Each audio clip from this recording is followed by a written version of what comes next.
In this video project, I'll be looking at the Royal Artillery Monument outside Hyde Park Corner, the Tomb of the Unknown Warrior in Westminster Abbey, and soldiers' uniforms inside the Imperial War Museum's exhibit for World War I. When looking at these memorials and artifacts, I will analyze how they impact the myth of war experience as described by historian George Moss, and the public's opinion surrounding them during their creation and even now. Created in 1920 by architect Lionel Pearson and sculptor Charles Jagger, this memorial was placed outside Hyde Park Corner, surrounded by other memorials and monuments. However, this monument decided to show World War I and the fallen very differently than other memorials. They did this through putting dead and dying soldiers throughout the piece. This was very controversial during its construction, and even now is considered to be one of the most realistic portrayals of dead soldiers in memorials. On the southern end of the piece, below and behind the howitzer gun, lies a dead soldier covered in drapes and still garnished in his soldier's uniform.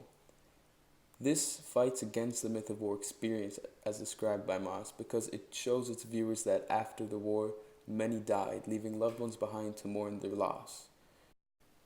This idea is furthered by the quote inscribed below the dead soldier that finishes off with, "They will return nevermore, but their glory will abide forever." This gives glory to the dead soldiers, however, it emphasizes the fact that they are gone forever.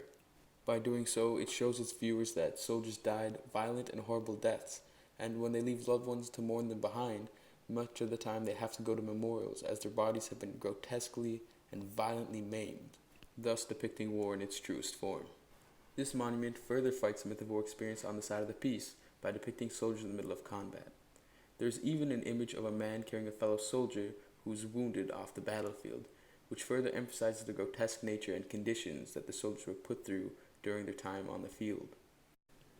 However, the realism that is portrayed through the Royal Artillery Monument is not carried on through other memorials located in London.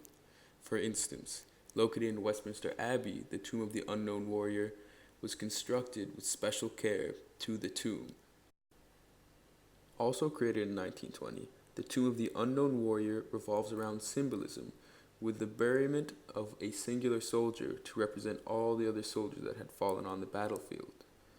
Its idealization of the war through the poppies and the inscriptions on the panel greatly contrasts that of the Royal Artillery Monument and its realism and portrayal of the soldiers that had fallen. For instance, looking towards the bottom of the panel, it is inscribed, "They buried him among the kings, because he had done good towards God and towards his house." This quote has a large impact similar to that of the Artillery Monument. However, instead of working against the myth of war experience, this furthers it by connecting these fallen soldiers to God and to England itself as a country. This can further be seen in the Imperial War Museum's exhibit that holds clean and well-kept uniforms of the soldiers in the war. Although further in the exhibit it does show a more grotesque version, it never truly shows the true version of war that soldiers experience. Looking at these uniforms, the way they are displayed, gives the viewer the idea that soldiers were fighting justly and honorably. However, in reality, that was never the case, with conditions so abhorrent that the uniforms never looked this way when in combat. I believe the Imperial War Museum has to take a more truthful approach in depicting the soldiers' lives. It should not have to hold back in showing its viewers how grotesque and violent war was, and how it impacts the soldiers' minds and physical bodies every single day, during the war and even following the conflict.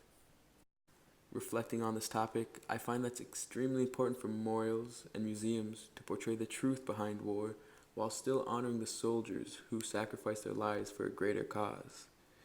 And if you look towards the Royal Artillery Monument, I believe you could find great inspiration in how it was able to portray the soldiers on the battlefield and the death following the war, but still honor the sacrifice of these artillery men.